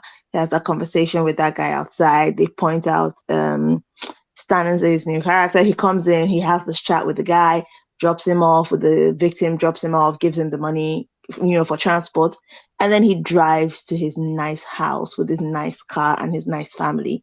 Now, if we had started the film from there, I think it would have been more of an impactful opening to me than the action-packed car chase in the beginning. Because that would have just shown so much more of a dichotomy between, oh, look at this, kidnapping fella. Oh my God, look at the family man. That was jarring. Then Blossom's acting was not a high point for me. I didn't enjoy the accent. Nobody enjoyed the accent. In fact, nobody fights me. I know we're in current climate. Nobody's going to fight me on the accent, right? And this is not an implication, but especially in the current climate, when I watched what was the runtime of this film of 2 hours, 8 minutes of a borderline offensive Igbo accent being done by so many people, and it cuts to black with written and directed by Jade Osiberu. It felt a little bit like a hate crime. I'm not implying anything. It just felt like that. So the accents just a big no. And then so we open with him doing this face, right? This action face, like he's in a high-speed chase. Like he typically does high-speed chases every Tuesday, right? And it's just the face was not giving, right? And then he opens his mouth and the accent comes out. And it's such a mismatch. And I think I was trying to explain it, and I don't think I'm getting it right, but I don't think I have the right words for it. But like when you see menacing, right? If you watch a Hollywood film and you see menacing, right? See the villain's menacing face. It's different from the villain's menacing face in Bollywood. They're passing the same thing, right? They're both menacing, but it's different. You see old films when Chiwetalagu is about to go put charm in, your farmland, kill you and take your widow. And he's menacing, right? But it's not James Bond's menacing face, right? Or whatever Bond villain's menacing face it is. So it seemed like there was a mismatch of the character and the facial expressions he was having to pull. And that didn't work for me. But yeah, I think those were my two primary things was that the accents, I hated the accent. And there was, because I mentioned earlier that there was quite a bit of thought put into this main character, right? But then there was almost no thought put into anyone else. Like everyone else felt so paper thin. And it's just, okay, I have this guy, but that's about it, right?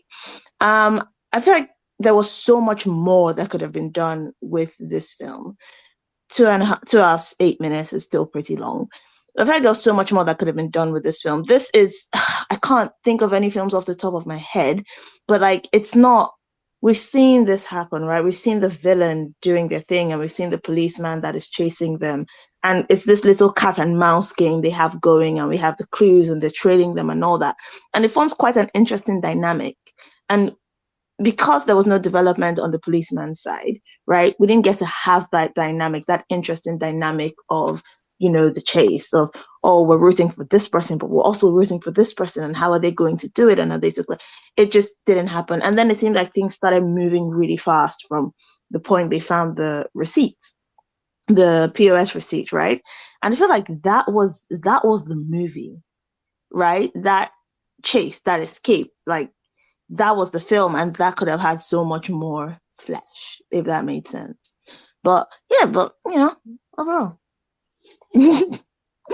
All right. I'll say mine, and then we can start doing pushbacks where we have them. So, yeah, I think I said to Mr. C, the thing that stops Eric from being the best antagonist Nollywood has seen is Blossom's performance of it. I think it's too cartoonish in aspects. It just, I guess the crux of it is that, because like I think you can do good cartoonish characters, almost like people that like Nicolas Cage type cartoonish or whatever. There are some times where that can work. This just doesn't feel real. It just feels like bad acting. It feels, I know I look at him and I don't see somebody who is, I don't see the menacing thing. I see somebody who is trying to do a bad person. It's sort of my similar, it's sort of like the same critic I had of Scar's, what's his name? Chidima Okeme's performance of Scar. Yeah, but like, I think this is worse. Because there's some times where I'm like, yeah, it's almost like it's from a parody movie of somebody who's over the top bad in some places. And the sad part of it is that it doesn't work. He's such a well-written, well-rounded character. And so like, it's a shame for me that he doesn't do it the due justice. So like I still call this like the best like antagonist we've had since Oba, right? But like it should have been for me the best one, because like unlike Oba, I think they show a lot more about his crime life, and that part of it anyway is much better written for me. the something that Mr. C spoke to in terms of like the police people. I think what if I don't know. I'm guessing here, but I think what people were going for was like this new hotshot cop coming in was supposed to be a little, a little too hungry, and a little coming into a place where he was a little out of his depth. And Ali Nuhu was supposed to be the more calm, more intelligent, more seasoned police officer, the version of what maybe if he had good guidance, or maybe if he got a little more lucky, that Shanfako's character would have been if he had given him more years. But like that dynamic is supposed to be like everyone has been pointing out, like almost somewhat that dynamic. The using those two characters should have been more balanced in terms of what we got from Eric's character. Eric the character, but Ali Nuhu. Nobody has said this for some weird reason. Maybe Vanessa mentioned it. Ali Nuhu is just not that guy. He's not that guy to give you a charismatic performance where he doesn't have to say too many words and he can just feel he's the boss, he's the man, he's the guy. I think that's the character he's supposed to be playing. You should want to, there are some people who I feel like, I'm not suggesting RMD because I've seen him in too many things a lot, but like, there are some people whose, if their presence there, they give it a charismatic performance on its own that you just want them to succeed. And everybody's saying, I wanted Eric to get away is just as a result of just how imbalanced the dynamic was between police and kidnapper. And it would have just been, it feels objectively true that it would have just been a more interesting dynamic if we had better, if Eric had better opponents than Sean Farquhar, whatever poorly written Sean Farquhar's character, and Ali Nuhu's performance. Again, I think there's something there. I can see the hot-headed, hungry guy who's come in to do good, and then you have the more season. But yeah, it just didn't work out for me. I think I've spoken about sound. Fair enough. I've spoken about sound. It is quite bad. Then they just honestly, there are a lot of things that they feel more like nitpicks, and I would say like I ignore generally a lot of them. They don't. It's not like the film stops without them, but there are just so many things that. So many little things that if they had tightened this up here and there, it would have improved the film better. It would have just felt more. It would have felt more. Well, it would have felt less like a film, like somebody put up a film, because like there's too many things that. Well, why are you going to the airport to ask a flight attendant or the person behind the desk to give me the all the Ghanaian passports in here? How is that flight attendant supposed to have all the Ghanaian passports in that airport? All the men, and then she comes in and goes, "This is the only person." Well, yes, the only person for her flight. Like you don't know about the other ones. And again, I know it's a small thing, but I'm saying there were quite a few small of them just sprinkled around. And I'm like, if that was just done slightly better, they're not major things to the plot. But if they were done slightly better, I would have enjoyed it more. All right. Okay. So that's the majority of my bad. All right. So let's do pushbacks. I guess let me start with the first. I think Vanessa said the first and the second act was slow, and not just Vanessa. I think a couple. Cynthia also said it as well. I strongly disagree with that. I think Timmy said it even best, is that sometimes it's moving even too fast, and there's almost something happening in every scene. I don't know how. Maybe you don't care about the people it's happening to, and that's very criticism. But like, this film is not slow. I can't see how you can describe this film as. Okay, so maybe slow was the wrong word. It was boring AF. Yeah, I mean, like boring. Boring is subjective to everybody, and Okay, like good. yeah, and Yeah. that makes sense. So yeah. But yeah, slow feels weird. All right, Damola. Oh, sorry, we haven't had Aduke speak about some of the things she didn't like. Then we'll come back to you, Damola. Aduke. Sorry, now your name is Aduke, but yeah, let me see. Please tell us some of the things either you didn't like or any pushback you have. Let me say, are you there? Okay, so I'm glad to hear that. I'm glad to hear on the space that the sound was bad because I almost felt like my speakers were bad and I was worried. So I'm glad to hear this. Um, my major problem with the movie was the screenplay. Again, I think Nollywood can have simpler screenplays, especially when the plot is already very predictable and very obvious. So they had like very silly scenes, like the opening scene, like the whole drama. It was just so unnecessary. Like I didn't understand the pretense when Dr. C was I don't know if that was Dr. C. I think he was the one was acting like he didn't know he sent his boys, or maybe he didn't. Like it was just confusing and it was dramatic and all to introduce. It could have been simpler. Then the whole the Rita Dominic kidnap scene as well was I don't know wasn't it? Well, it just felt lazy. Uh, Yeah, and it was long. It was really long and unnecessary. Like they had like just so many unnecessary scenes where they start to build. It almost reminded me of Jolly Roger. How you start something and you don't finish it. So a lot of parts and like a lot of parts of the plot felt very incomplete. So I didn't really like understand what they were doing. Oh yeah, I didn't think I needed to talk about the accents because almost everybody has talked about that. I felt like I understood what they were going for, but one person was enough. You didn't have to put like every other person, except the people who actually have Igbo accents, do that.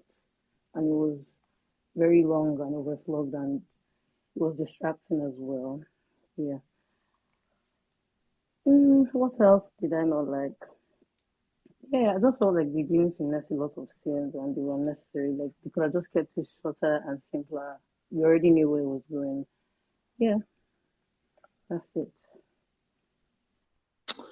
All right, thanks, Yemisi. All right, I'm just going to read out Tambe's tweet saying, joining late. Regarding sound, on my end, it's as if it was recorded monophonically. I tested this by watching other titles on Prime, but from a 30-foot view, for what it's worth, it's the most engaging Jade Osiberu work I've seen so far. I appreciate the slow burn, which is atypical for Nollywood. Yeah, when she writes her work,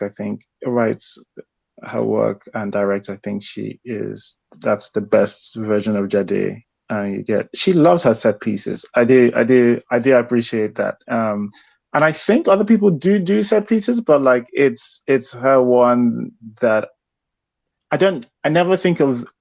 I only think of set pieces when I'm watching Jade's work, because I don't know, maybe it's a little biased. I mean, if you flip a car, it's going to be more noticeable. But like even the policing with the checkpoint, I thought was well done. And by the way, I disagree with Damola on that. With the, I thought like what cut the tension was pretty nice. And not just they didn't just cut the tension.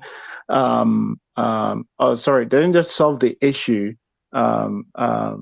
randomly. They solved the issue and also sort of told the point of how we get past things with a little bit of social commentary on how our police can be. I liked that. All right, Damola, what's pushback do you have?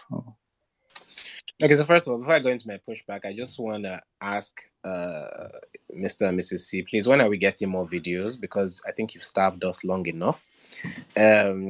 So we need more stuff, please, on the YouTube page. Thanks so much. So my pushback is this. Let me just clarify something. Actually, the when I was talking about the tension and why I feel like it could have been pushed further, I wasn't saying like I did say that they just solved it, but I totally take your point on like they didn't just solve it. Like they bribed the cop and he left and stuff, which I think the social commentary was great in that as well. What I'm saying is that I think that they just could have pushed that tension further. So when the guy heard the click of when he heard the gun being cocked and he was like, "What's that?" and they distracted him and then gave him the note. I feel like that should have come later. So when he came to the car first, he should have looked at them. He should have looked into the car, maybe seen something suspicious, maybe tried to put some pressure on them. Maybe they pushed back and he then backed off. As he's backing off, for whatever reason, he notices something else. And then he's like, wait a second, kind of thing. At which point, Blossom's grip on the gun tightens and he cocks it. And the policeman sort of hears it but isn't sure. And as he's going to check, then Chiwetelago then says, officer, just manage this one. So that then makes us, so that tension is building to a climax and then they solve the problem. It didn't feel like that for me in the scene. It just felt like it built and then he went away. I wanted a double hump in terms of the tension building. So that's that. And then in terms of like I've heard a lot about Blossom's acting in this. The accent was I really didn't like the accent at all, but I don't know why. I just honestly feel like in terms because I don't know if somebody might have seen my tweet earlier because I said I think that Jade somebody finally did something or managed to figure out what to do with Blossom because I've seen him in so many roles and I've always thought he's such a great actor. And he looks like he has so much potential. There's just so much that can be done with him. A good example was in Black Rose. Like the first time that was the first time I saw him in a role where I felt like somebody is pushing the boundaries of this guy. And so I think like in terms of just agreeing or disagreeing in terms of like his acting, I think, and maybe I'm going off point slightly, but I think no matter whether you like this performance or not, I think one has to admit that his boundary was being pushed here.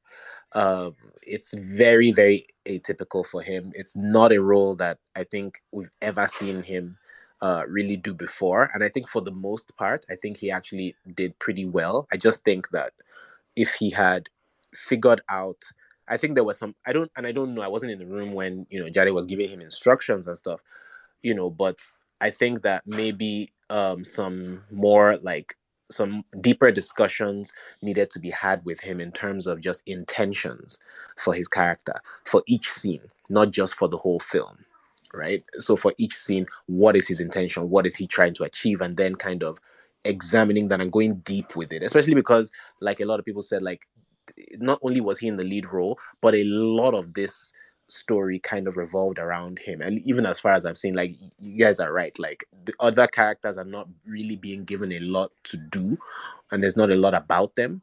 So it's really all about him. So there really needed to be a digging into. I really think that she cracked it, but I this again, I guess it just goes back to all the creative differences that I think I brought up. I just feel like things could have been pushed even further. And then that would have been like, I think we would have been all saying something different if he had been pushed even further as an actor. But I think this is probably the furthest I think he's been pushed as an actor, in my opinion, of course. So that's it for me. Okay. Yeah, that I guess that's fair. Yeah, I mean, like it's for me, it's a little like I like the intentions here in that. Yes, it was nice that he was pushed, but it just didn't work. I wish it did. I wish it was even a little, even if it was somewhat passable, because like his character is so, like I said, well written that it really could have pushed it a little more. Just gonna read a couple more. Tweets. I didn't have time to notice most of these problems other than the accent. And to be honest, I'm not sure I'm even buying that they were very serious issues from Tempest and the Teapot. Also, I don't pay attention to sound and picture quality at the cinema. Nigerian cinemas can be very bad that you might be blaming the film when it's really just the cinema. Yeah, I've experienced that firsthand. That is true. But I watched this at home and the sound is indeed not good. Yeah, the top tip: don't listen to Nollywood with headphones. It's never good. is never good. All right, Shagun. Sorry, I'm so sorry, but you didn't address my question about About which one? Yeah. Which question did you have? About the videos, please. Like, when are we getting more videos? I didn't seem like it was a question. It seemed like that was a complaint. It was like, Mrs. C, we're not getting videos. We have logged your complaints. We'll pass it. In 3 to 4 business days. You'll reach you in 3 to 4 business days, is what Mrs. C said if you heard it. All right. Thanks. Yeah, we're working on it. It's difficult. All right. Shagun, what did you want? No, sorry, someone did you then Shagun.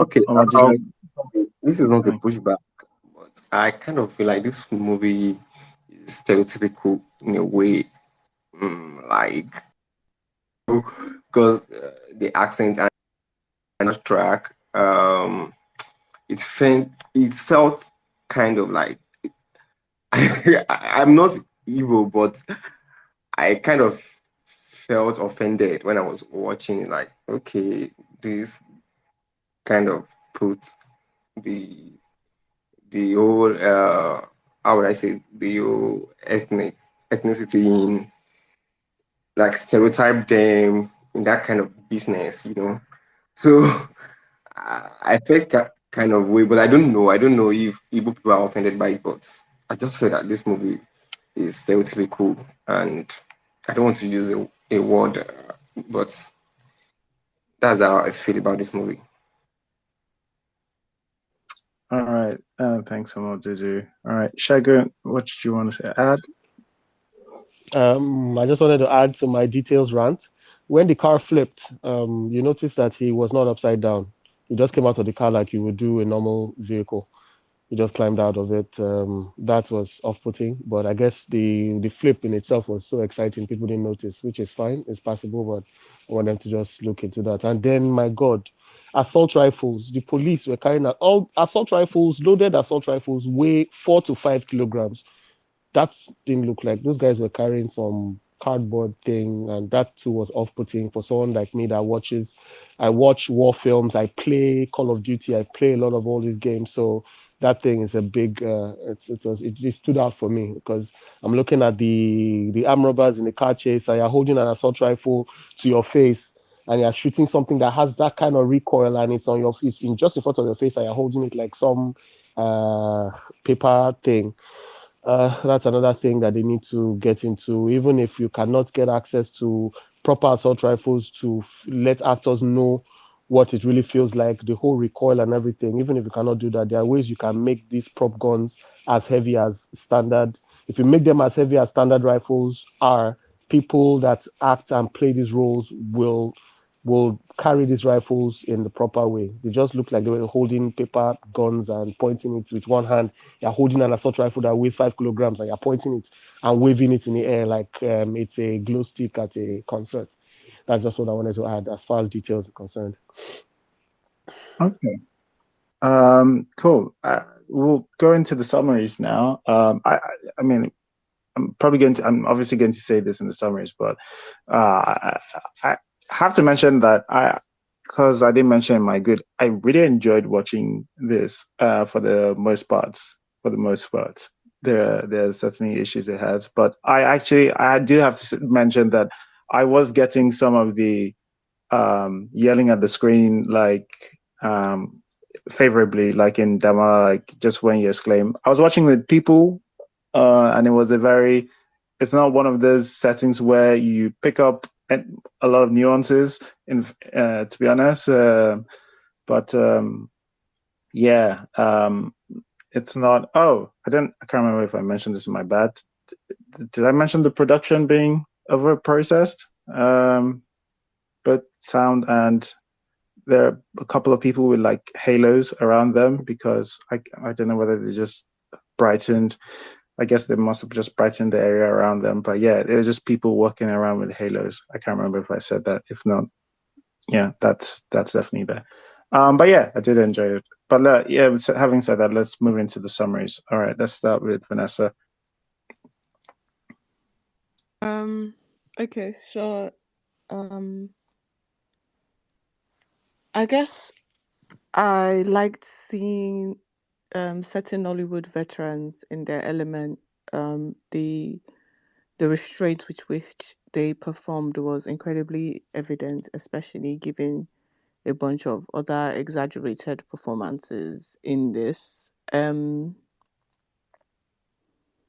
guess with set design and locations and things like that, this was also okay.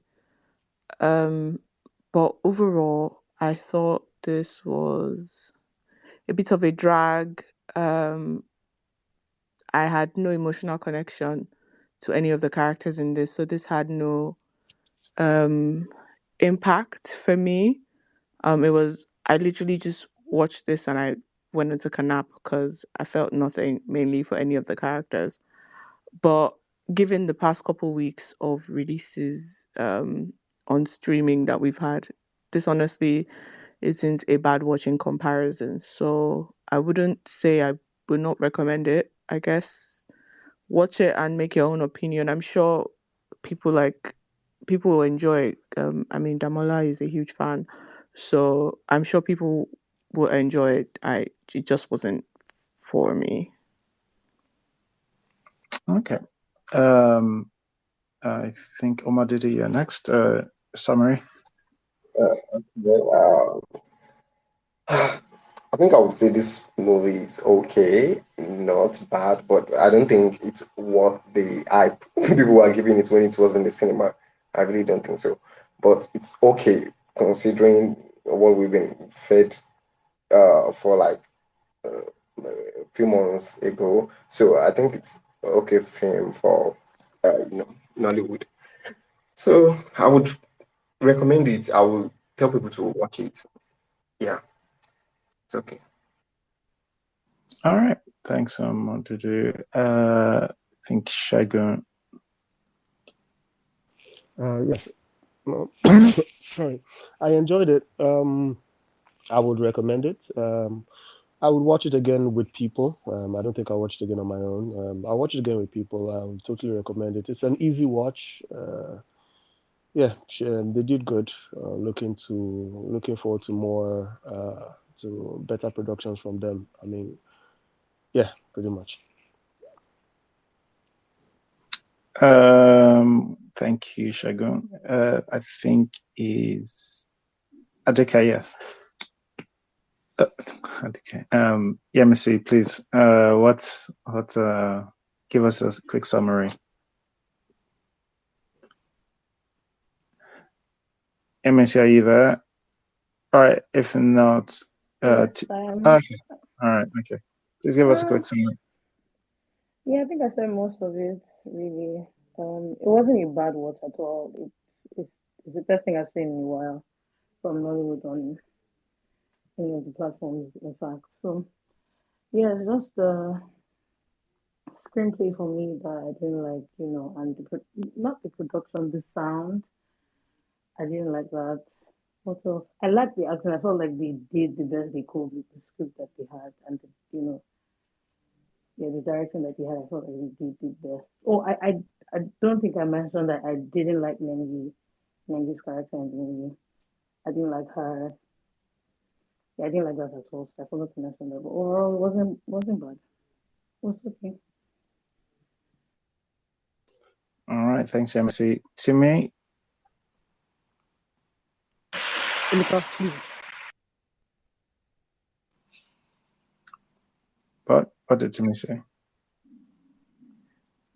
What did Timmy say? Poor. All right. Okay. Please. Time is going.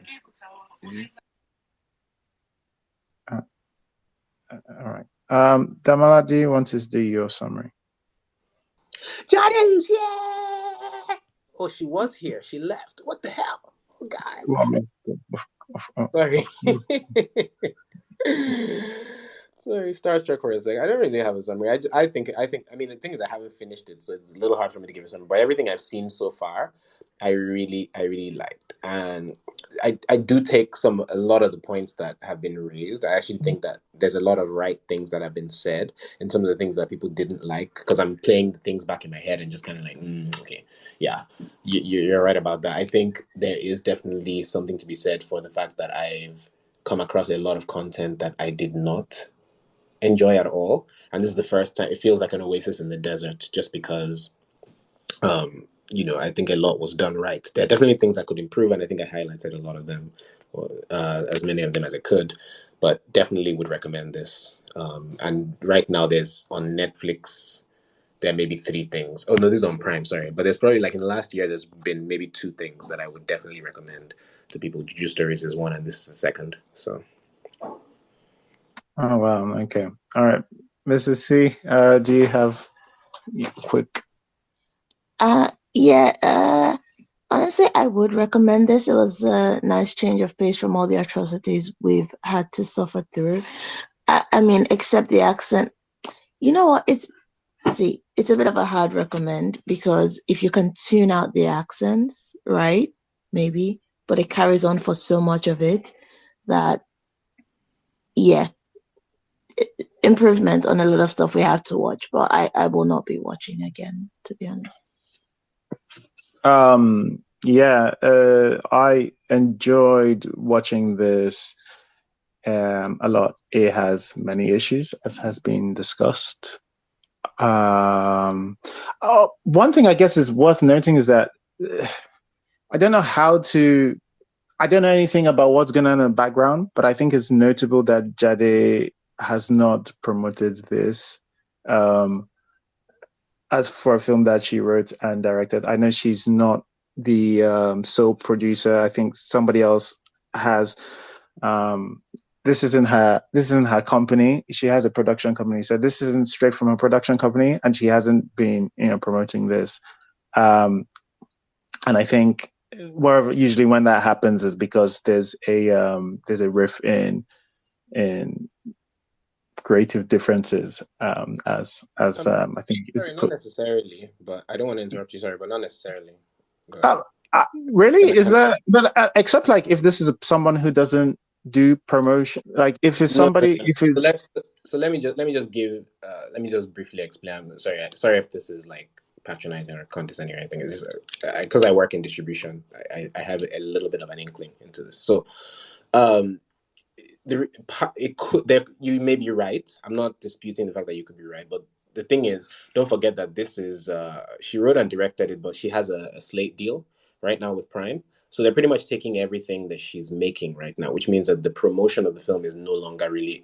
It's not like they're precluding her from doing it, but it's not something she necessarily has to do, right? Because it's going to be on Prime, and technically speaking, Prime technically kind of owns the rights to it, and so they are the ones that are supposed to be pushing it. She's been paid up front.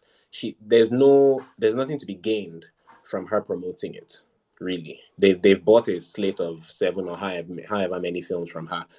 The film, whether the film does well or not, they're not going to ask for more Jade films. That's pretty much the truth of it. Like, she would need to have some consistent losses for them to, like, blacklist her or something. So there's really nothing to be gained, really. Yeah. Again, this is from the reason why I said it is because I take your point to it, but, like, there's a difference to if you just notice the way Jade talks about projects that she if you're familiar with it, Jade talks about projects she's involved in. So Brotherhood is something she produced, right? It's not part of. I think Brotherhood was in the same position this film was in. This film's in. It's just that that's her. That's also her baby. There's no mention of the trade anywhere in her thing, and you can go check out how much Jade pushed Brotherhood. So, like, aside from, like, even like, she's been paid. Brotherhood went to cinemas, though. Brotherhood went to cinemas, so that's part this also went to cinemas as well. Oh, it did. Okay, sorry. Yeah. I thought this was releasing only on Prime. Okay, then. Yeah. No, apologies. My apologies for that. Yeah, no worries. Yeah, so like it's that's just the difference between the way this and Brotherhood have been treated, and just like even Jade is supportive of her friends. Like when they put a film out, she tweets and it's like, so to hear nothing, absolutely nothing coming from her, it feels like there is something underneath. But I don't know, so I'm just saying for whatever that is worth. Regardless, I was doing my summary. I think this I had a lot of fun with a lot of the set pieces, and there's something I just like about the way Eric's character does this "a man has to provide" thing, and takes it to its most toxic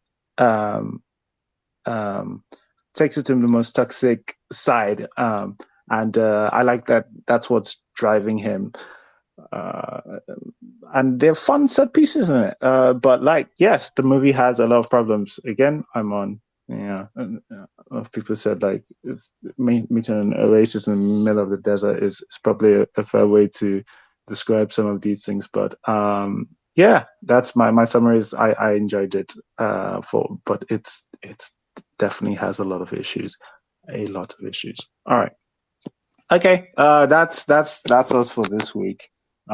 So huge apologies to all the people who tried to speak and couldn't get on. I don't know. Elon was picking and choosing apparently today. I don't know why that happened. Sorry about that. But next week, I think we might do our postponed love discussion that we were trying to do, but fell during the election period. And that should be fun. And then the week after that, there is a Netflix. There's a Netflix original that is dropping. It's a Pan-African anthology series.